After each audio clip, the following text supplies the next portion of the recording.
Who would grasp Russia with the mind? For her no yardstick was created. Her soul is of a special kind, by faith alone appreciated.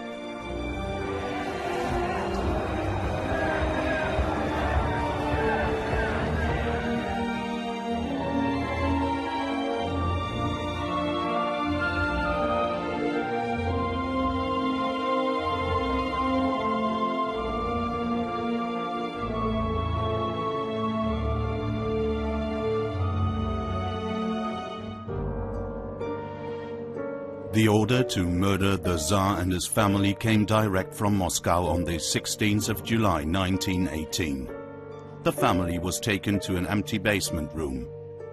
The leader of the Chekists, the secret police, Yakov Yurovsky, read out the death sentence. In his memoirs he wrote, Nicholas turned away from the firing squad and towards his family.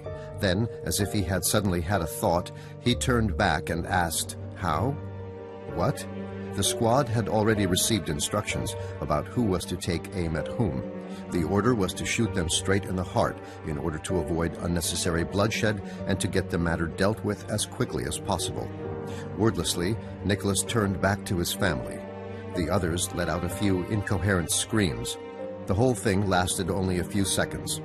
Then the first shots were fired. I shot at him and killed him right away.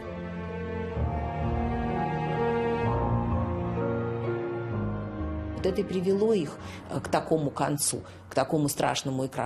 to this terrible and bloody end because of the constant historical procrastination, because of the constant fear of change, and fear of the people. It was because of an incomprehension of the times. The last Tsar in particular did not hear the wind of change blowing. Russian history is full of symbols. The murder of the Tsar and his family took place in Yekaterinburg, in the house of the merchant Ipatiev. More than 300 years earlier, another member of the Romanovs, a boyar family from Moscow, fled the chaos in the country and sought refuge in the Ipatiev monastery in Kostroma on the banks of the Volga. He was elected Tsar at the age of 16. Miniatures from the history of the Romanovs, painted by the contemporary artist Valentin Vukeyev, who has given the tradition of icon painting a modern interpretation by turning them into comic strips. Red Square in Moscow and a special monument. The inscription reads, "Dedicated to Minin and Prince Podsarsky." Minin and Podsarsky liberated the Russian capital from Polish invaders and plundering Cossacks in 1612. It was they who paved the way for the Romanovs. The Russians called the transition period from the 16th to the 17th century Smuta, time of troubles. It began with the death of Ivan the Terrible and ended with the election of the first Romanov as Tsar. The Russian people had been without a leader for almost 3 years before the young Mikhail Romanov was chosen, an unknown quantity. In 1613, the bells of the Kremlin cathedrals rang for days, announcing the election of the young Mikhail Romanov as Tsar. On the 11th of July, a jubilant crowd attended the coronation ceremony. Was he able to save Russia?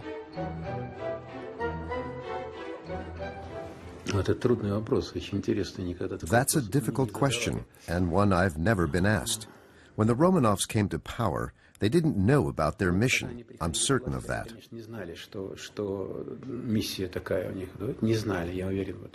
As a family, they just grabbed the power that they wanted. That brought them money and preeminence over people who were already privileged.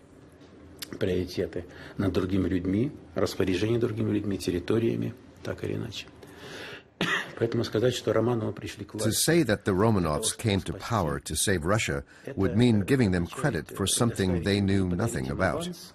Существование которого они не знали.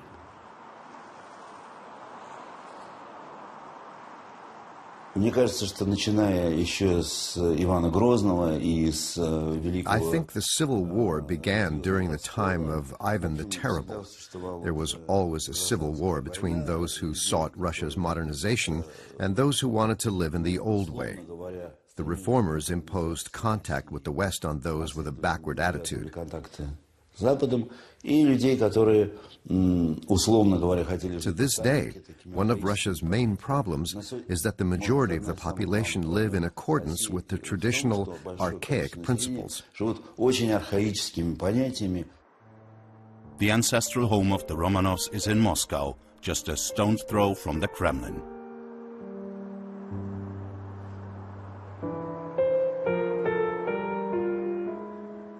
It's surrounded by the churches that make up Moscow's oldest sector. We're meeting Paul Kulikovsky, a direct descendant of the Romanovs. Well, I'm the great-great-grandson of Emperor Alexander III, and he had, of course, one son, that was Nicholas II, that became emperor also. And the sister of him was Grand Duchess Olga Alexandrovna. So she was the youngest daughter of Emperor Alexander III. And she married an officer of the guard, Nikolai Kulikovsky, and I'm then the great-grandson of Olga Alexandrovna and Nikolai Kulikovsky. And actually stayed in Russia until 1920 and was the last member of the imperial family to leave Russia. And from there they immigrated then through Europe to Denmark and later on to Canada. And then I'm born in Canada and was moved by my mother back to Denmark and lived there for many years, and now I'm here in Moscow in Russia, so actually I'm making the reverse trip of my great-grandmother. Right now we're in the Romanov boy house on Varvarka Street in Moscow. This is actually the house where the later Tsar Michael Fedorovich was born, so this is actually the house where the dynasty of the Romanov actually begins. The boyar was like the old nobility in the old Russia before, let's say, the imperial time. Of course, later when Peter the Great came, he established a real nobility, but before that it was called boyars.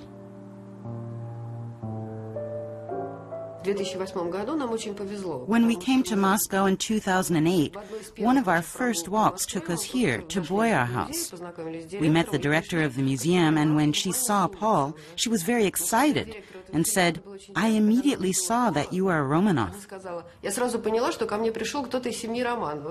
You have such a similarity.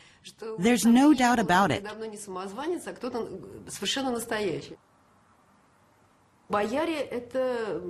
The boyars were the elite of medieval Russia. They were very educated. That's why it's no surprise that Mikhail Romanov, the first Tsar, came from a boyar family. His son Alexei wrote wonderful letters. According to historians, he had an excellent style. In addition, the boyars had always been advisors to the Tsars. They came together in a Boyar Duma, a collective decision-making council. That's why the first parliament was later also called the Duma. Russia had returned to its roots. The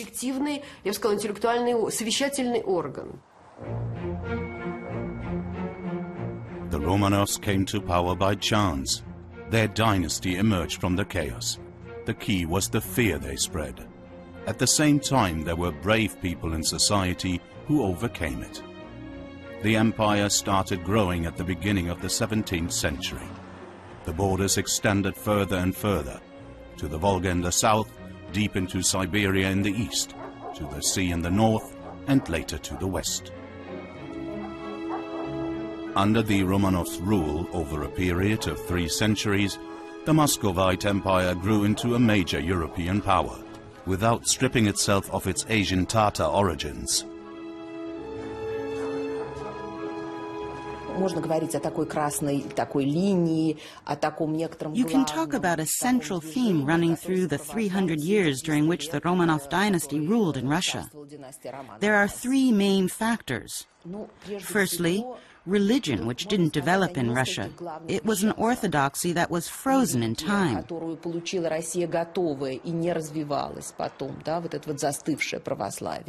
Secondly, a huge country with the soft forms of colonization on the one hand, but very different peoples on the other. And thirdly, there's the huge, almost unpopulated expanse of Russia. These were the conditions under which the Romanovs started their reign.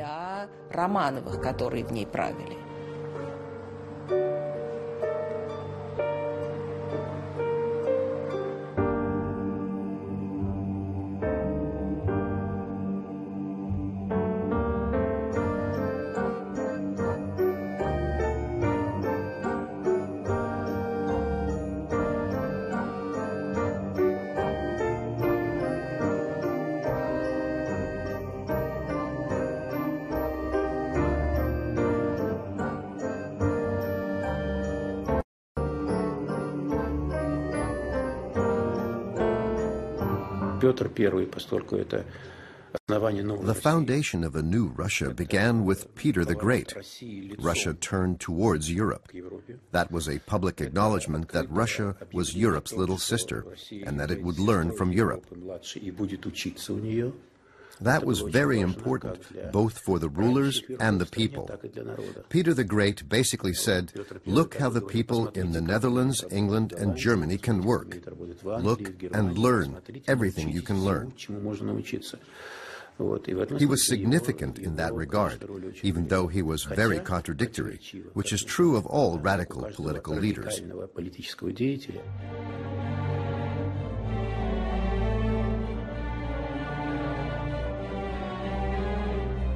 What thoughts were engraved upon his brow, what force concealed within, and in that steed, what fire.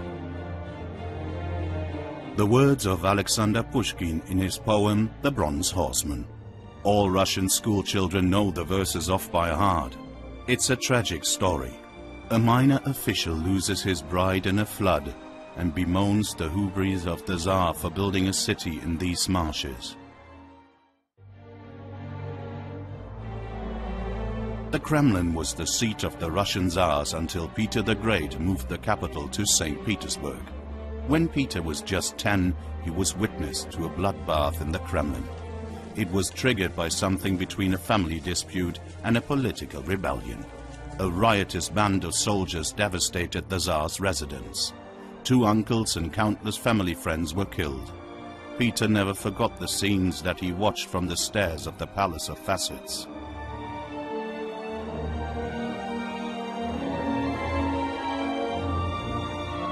He felt very different in the Kolomenskoye, the summer residence to the south of Moscow's city center, on a bend in the Moskva River. The elevated river banks are now a popular leisure destination for the people of Moscow. Peter spent some of his childhood and youth here.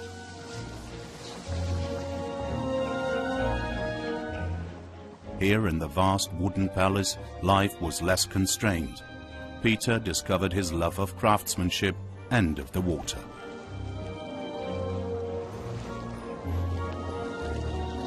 It all started with a sailing boat, which the 16-year-old Peter took out on the Moskva.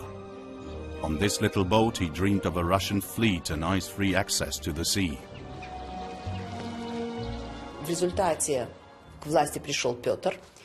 Peter came to power. He was a unique character in Russian history and in the history of the Romanovs. He had very varied, unusual talents. He was a workaholic. He almost never slept. He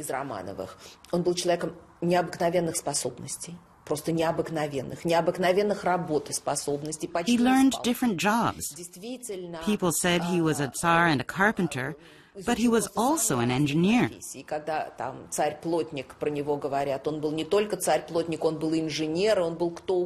And an executioner.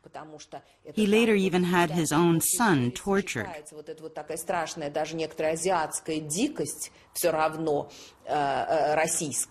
He embodies this terrible Asian and Russian wildness.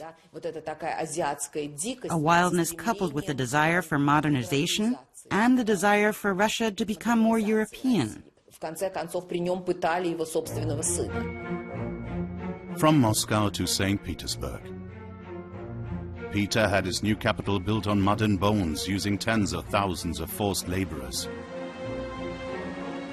Nothing and nobody was spared to make his dream of sea access and a window to the west come true.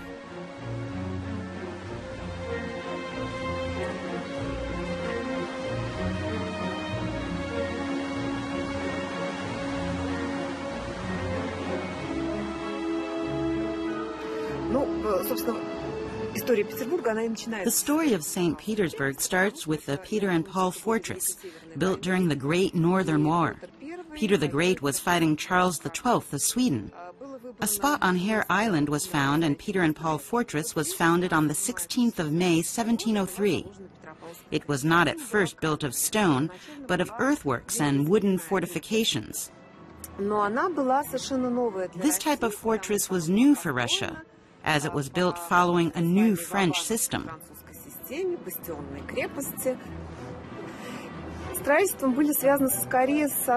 The difficulties in building the city mainly lay in the climate and in the terrain. It's a damp, cold city. Many inhabitants of St. Petersburg still regret that it wasn't built somewhere in the south. The marsh on which it was built has always caused significant problems. Posts were rammed into the marshy ground for large buildings. A lot of sand was needed. More than half of even this small island on which the fortress stands consists of sand, and that sand was brought here especially.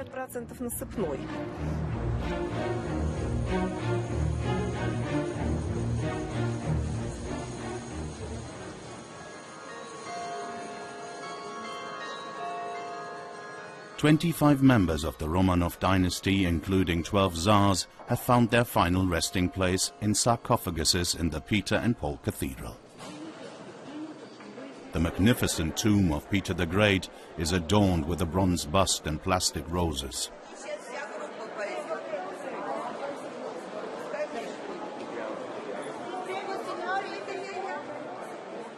Exactly 80 years after the murder of the last Tsar and his family, the mortal remains of Nicholas II, his wife Alexandra, and their 5 children found a resting place in a side chapel of Peter and Paul Cathedral.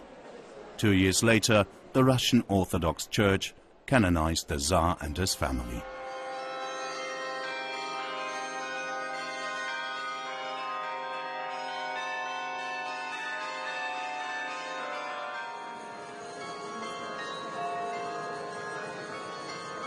Two stories above the organ, the chief engineer of Peter and Paul Fortress shows us the best view of his city.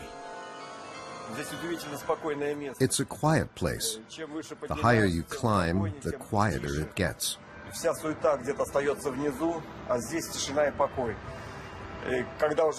Everything stays down below. When you come up here, you feel as if you could fly, and then you admire all this beauty.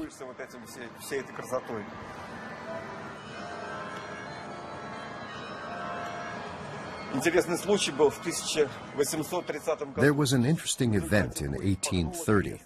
During a storm, the cross and the weather vane on the top of the belfry were damaged. Several suggestions were made for the repair, but they were all really expensive because there was no staircase inside the tower. The only way to get to the vane was by erecting scaffolding.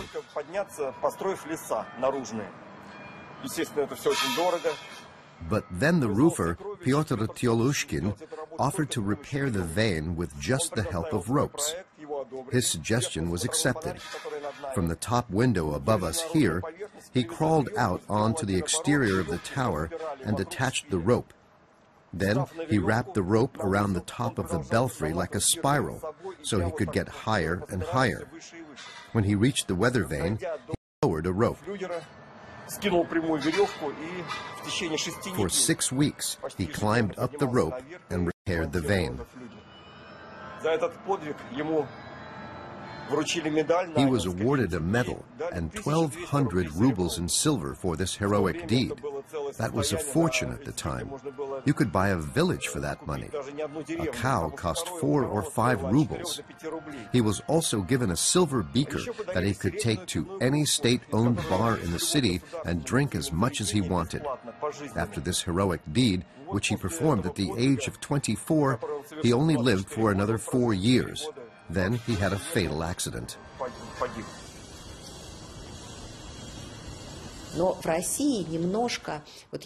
Russian history, the history of the Romanovs, is a bit like a tango. 1 step forwards, 2 steps back. Sometimes a massive step forwards, and then immediately 2 steps back. After Peter's death, these steps were almost too fast. The price was very high for Russia. Thousands died on the construction sites. The wars Peter waged also exhausted the population.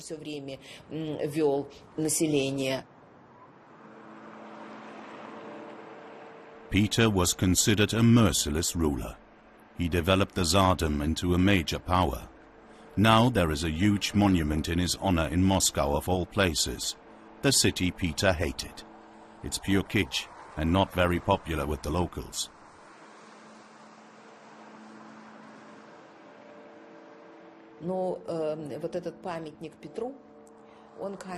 This monument has caused a lot of anger among the people of Moscow for several reasons. The monument is a symbol of strong power. What does Peter stand for? For Russia's modernization. But it's also a symbol for the incredible dominance of the state over the people. Everything is subordinated to the benefit of the state. In modern-day Russia, where people are free, it conjures up this image that demonstrates nothing but power. The state has made a statement with that.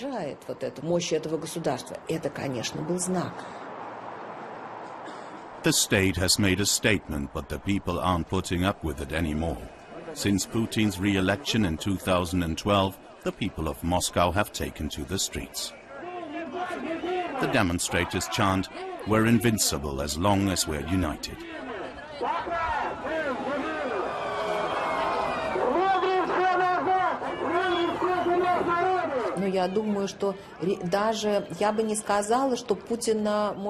I wouldn't compare Putin to a czar. His power is greater in some respects, because these days there are quite different opportunities and dimensions.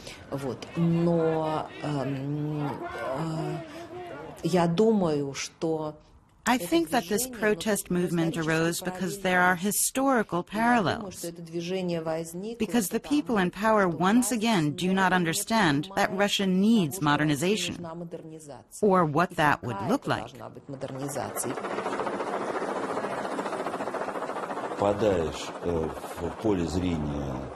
If you come into the sights of those in power and they don't like you, you're ruined. You're transformed from being a strong, independent person into a fearful person, and then into someone without a personality. Dostoevsky called that a trembling creature.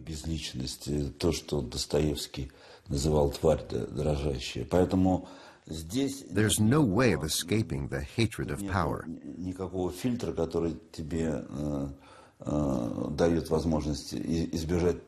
We saw that with Khodorkovsky and the completely absurd accusations against Pussy Riot, when hatred triumphed over justice.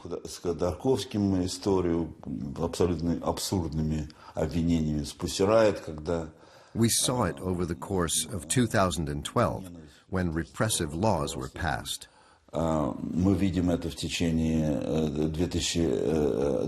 They came one after the other, as if from a money-printing machine.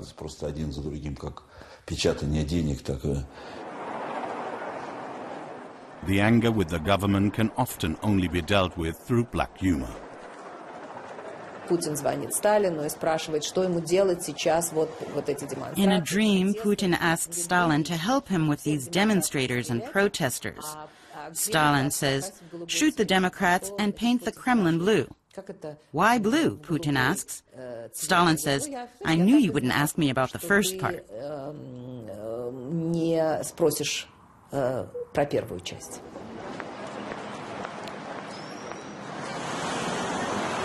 Peter's daughter, Empress Elizabeth of Russia, ruled the country for 20 years. Remaining childless, she adopted the son of her sister Anna, Peter, Duke of Holstein-Gottorp. But he proved to be a disappointment. He's said to have been infantile, uncultivated and violent. A marriage was arranged to rescue the situation. The solution came from Germany. 15-year-old Sophie of Anhalt-Zerbst entered the Petersburg stage in February 1744. And as Catherine the Great, she occupied that stage until the end of the century. But first she was just the wife of Peter III. She wasn't interested in her husband's affections. She cared more about the Russian crown. Peter III was Tsar for just half a year when she chased him from office with the help of the Imperial Guard. 7 days later he was killed. Before she became Empress, she had spent 17 years by his side as Grand Duchess. The Empress wanted fame and wanted to be considered the equal successor of Peter the Great. In St. Petersburg it is said that Catherine found the city of wood and left it a city of stone. That's why she's now seen as the second builder of the city, giving it an ancient Roman feel.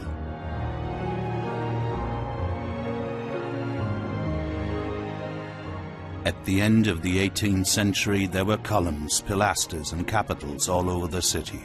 Her desire to build was unquenchable. In a letter she wrote, "You know that the building efforts are raging here more strongly than ever, and no earthquake could have destroyed more houses than we build.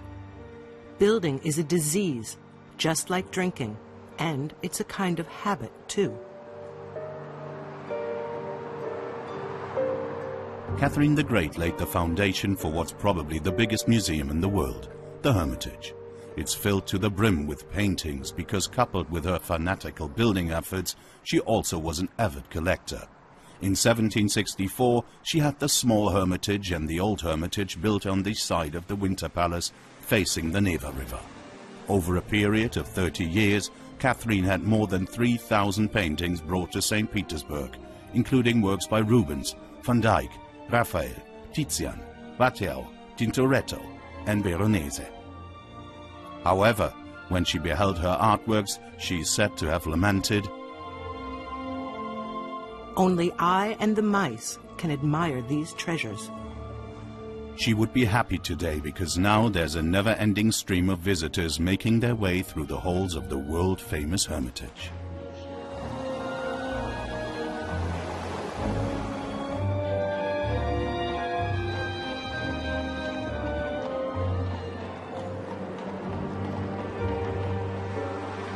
The monarch integrated Russia into the political and cultural landscape of Europe.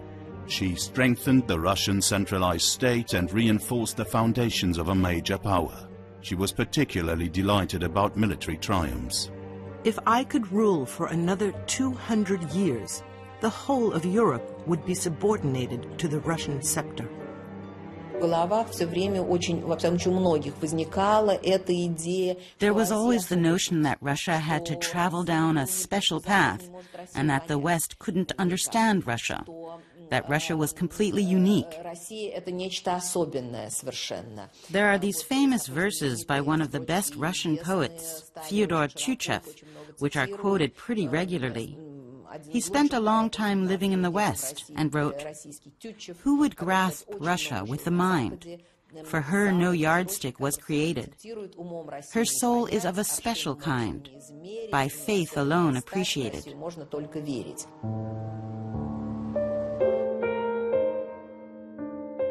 The reign of Paul I, Catherine's son, was short and seen as a reign of terror. He fell victim to a conspiracy. The change of ruler caused great joy in Russia. The new Tsar, Catherine's grandson, Alexander I, took power in 1801. But the wife of a French minister wrote, "The new Tsar walks in the footsteps of the murderer of his grandfather. followed by the murderer of his father. And he's surrounded by his own murderers.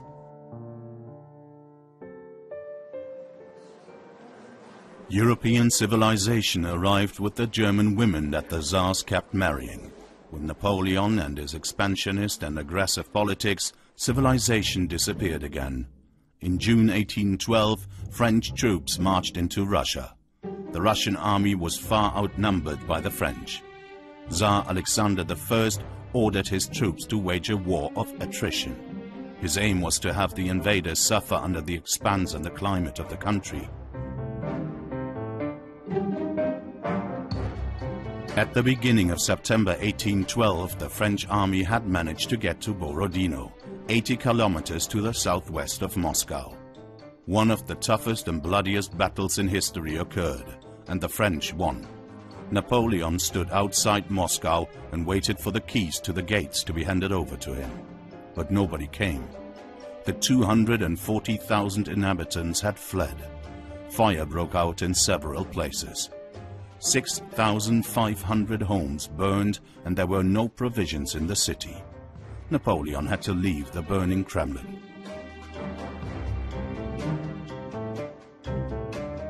When the first snow fell at the end of September, he started his retreat through a ravaged country. Napoleon's army fell apart. The Russian Empire rose to the status of Europe's savior, and the map of Europe was redrawn.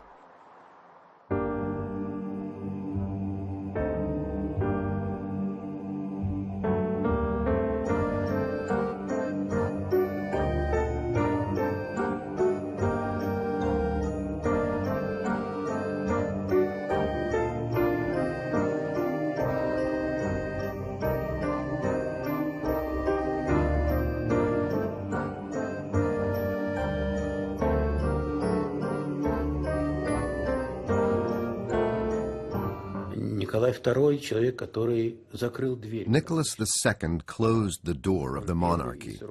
He was the first Romanov to capitulate, and it's no accident that he was the last, because he was the most emotional ruler of them all.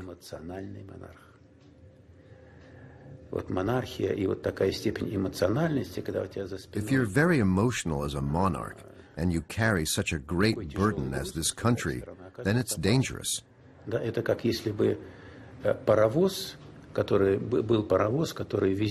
He was like a fragile train that had to pull a very heavy load. That's impossible. Nicholas II was an over-emotional, very sensitive person. He had to capitulate. A formative event for Nicholas was the attack on his grandfather Tsar Alexander II.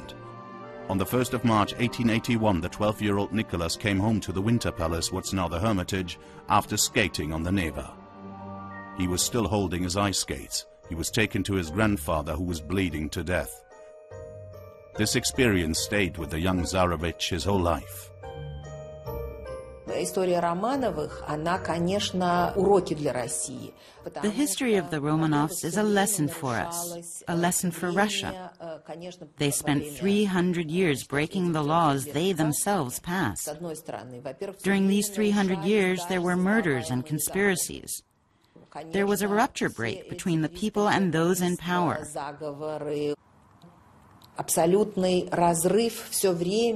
And so the revolutionaries killed, of all people, the Tsar who liberated the peasants.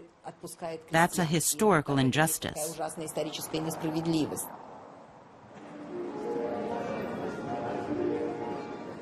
Ballet was part of the Russian courtly tradition. The Russian imperial ballet had been a firm component of the courtly tradition since the 18th century. The Tsars and Grand Princes frequently fell for the dancers. In 1890, Nicholas confided in his diary, "I like Ksheshinskaya a lot." Matilda Ksheshinskaya was a member of the Imperial Ballet. Her success was based on her grace and her expressiveness, which captivated audiences. But the affair didn't progress as rapidly as the prima ballerina's career. the Romanovs sent their son on a world trip for almost a year. After his return, the two ran into each other in the Mariinsky Theatre. A short while later, an affair lasting almost 2 years began between the heir to the throne and the dancer.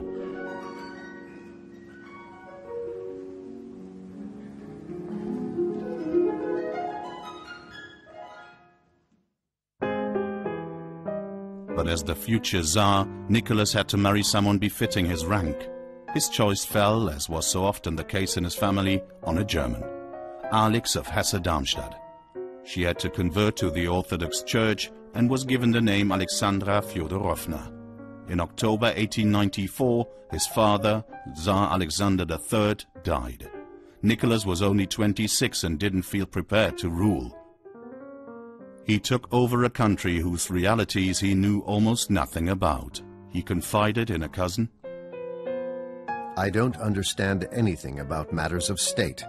I don't even know how to talk to ministers. I never wanted to be Tsar. Moscow in 1896, more than 1,000 people died during the huge celebrations in honor of Nicholas's coronation, a tragedy and a bad omen. Nicholas II was now the most powerful man in the world, ruler over more than 170 million people and an empire reaching from the Baltic to the Pacific, but he didn't understand his country's dilemma.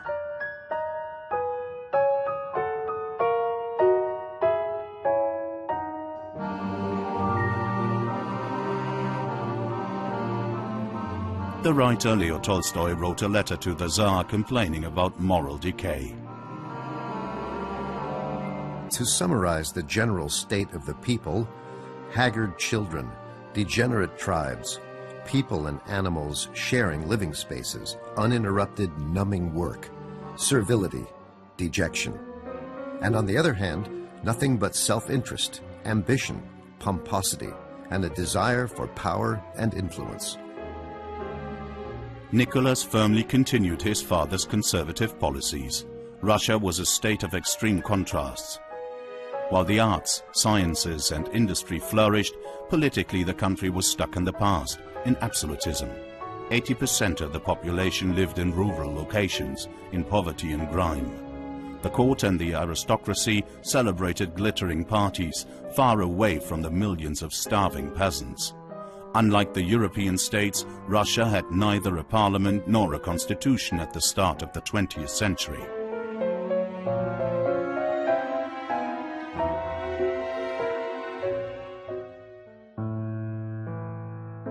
After the Russo-Japanese War, the metal workers in St. Petersburg went on strike in January 1905.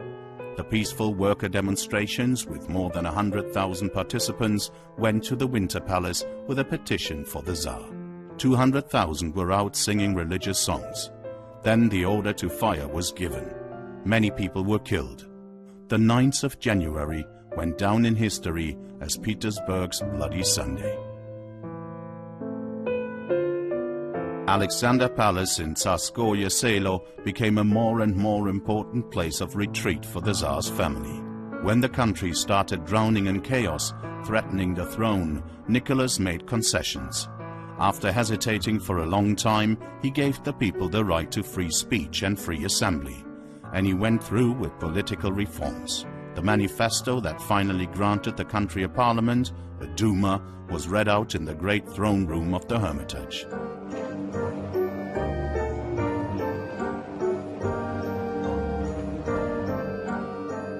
But the changes couldn't be felt at court. There was to be a terrible awakening from the dream in white. The last Tsar cared more about fun and games than about his country and government. Nicholas and Alexandra had chosen a way of life that was unknown at the Russian court. Their private life was more important to them than anything. They still went on excursions together. The family was still cheerfully bathing naked in Peterhof. In many ways, 1905 was a crucial year for the empire of the last Tsar. Nicholas II wrote in his diary on the 1st of November, I have made the acquaintance of a man of God, Grigory from the Tobolsk governorate. The man was Grigory Rasputin, who would gain a devastating influence over the Tsarina in the following years. he helped manage the illness of her son, the Tsarevich. She believed in Rasputin's omnipotence. One question is, why did she need Rasputin? I think that he helped the Tsarevich Alexei and reduced his suffering. But that's not all. She needed him as a psychologist. Her situation was very complicated. She married Nicholas and had 4 daughters in a row. But what did that mean for the monarchy? The first daughter, great. The second daughter, fine. The third and fourth daughters, what's happening? Первая девочка, ура, хорошо. Вторая девочка, ну нормально. Третья, как-то. Четвертая. The main job of a tsarina is to bear an heir to the throne. Императрица – это родить наследника. She did finally have him, but he was very sick. Alexandra was very stressed beforehand, but afterwards she became hysterical and neurotic. Не вполне в хорошем состоянии, а уж после этого явно ее Today, we would have called out a psychoanalyst to calm her down. мы назвали сегодня психоаналитик, который ее бы успокоил. I think Rasputin took on that role. Психоаналитика играл Распутин. For the celebrations of the 300th anniversary of the House of Romanov in May 1913, the Tsar had himself and his dynasty staged magnificently in the Kremlin in Moscow. Tens of thousands of spectators crowded onto the boulevards. International statesmen came to the reception, as did the European aristocracy. The country's boom was breathtaking. The Russian Empire was resplendent. A reason to celebrate. But the peace was deceptive. The empire's luster disappeared over the next 4 years.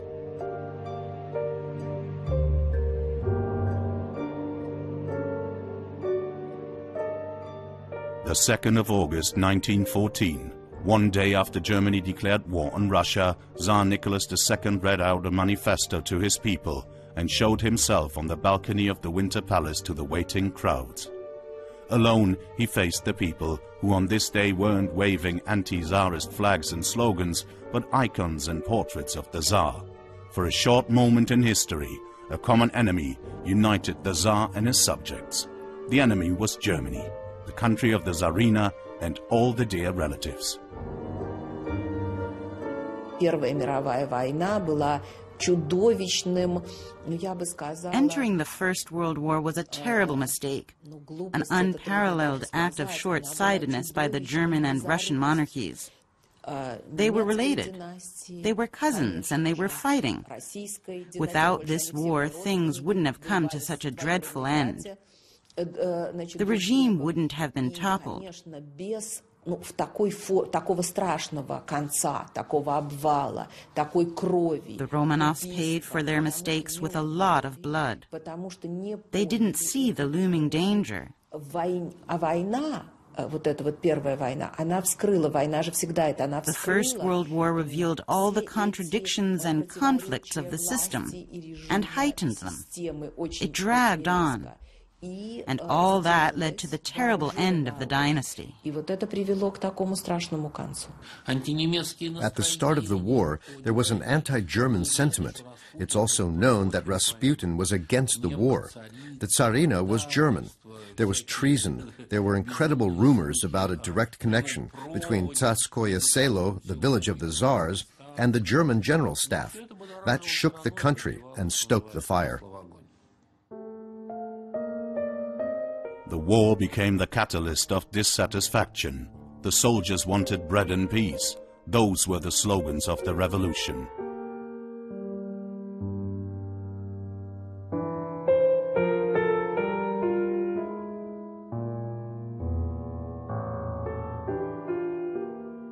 But arms production was still going ahead full steam.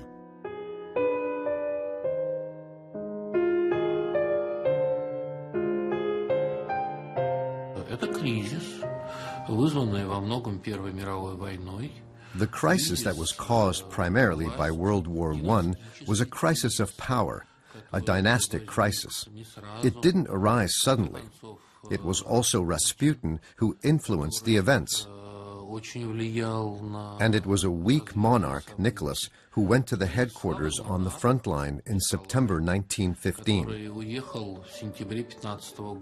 That was the first fateful decision, in my opinion.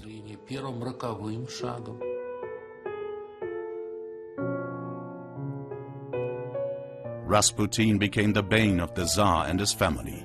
He gained more influence at the court than all the ministers and military personnel together. He exploited the Tsar's absence and tried to gain political influence by writing letters to the Tsarina.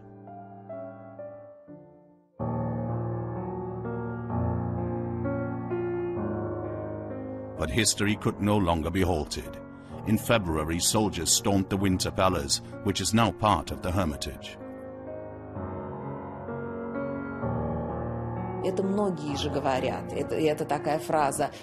Russia's tragedy and the tragedy of the Romanovs consisted in them always being too late.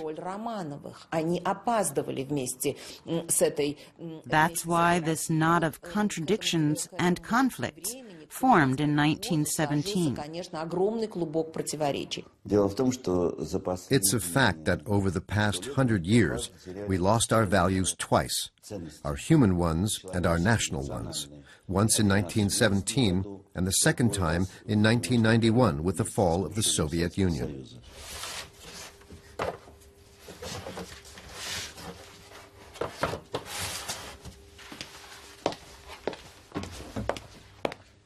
The diaries of Nicholas II and Tsarina Alexandra are preserved in the State Archive of the Russian Federation.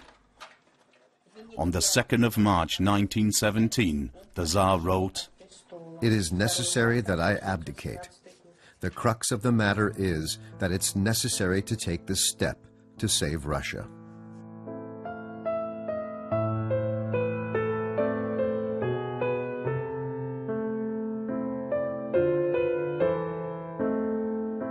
The Tsar signed the abdication manifesto on the 2nd of March 1917. After that, he went to Tsarskoye Selo to his family, who by this point were being held captive. With that, more than 300 years of Romanov power came to an end. The vacuum was first filled by a democratic provisional government that emerged from the previous Duma.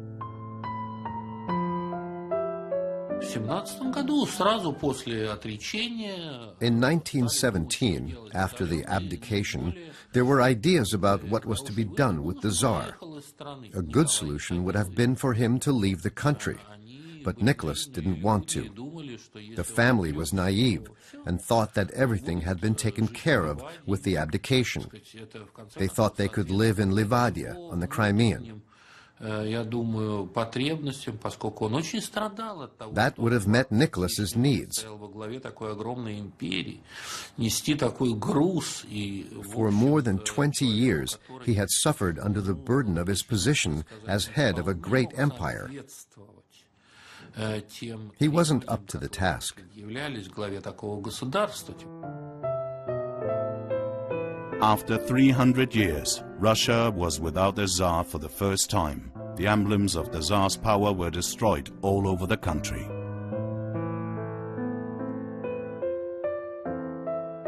Lenin turned Russia upside down and determined the fate of the Romanovs. In August 1917, Nicholas was taken to Siberia with his family. First to Tobolsk, and then in spring 1918 to the Ipatiev house in Yekaterinburg. Cut off from the outside world, the entire family were murdered in the cellar of the Ipatiev house on the 16th of July 1918. There are around 60 Romanovs still living around the world today. Almost all of them are descendants of the sisters of the last Tsar, Ksenia and Olga. One of them is Paul Kulikovsky, a great-grandson of Olga. There has been some attempts to try to bring back the family here and there, but so far it's not really been, let's say, successful. There was an attempt under Boris Yeltsin to bring back the family, but at the last moment he decided not to go through with that project. So up till now, it actually only been that, of course, people are very happy that we come and visit and we participate in historical events and some other ceremonial events. But really to come back and stay here, it would be on private initiative if it's to happen.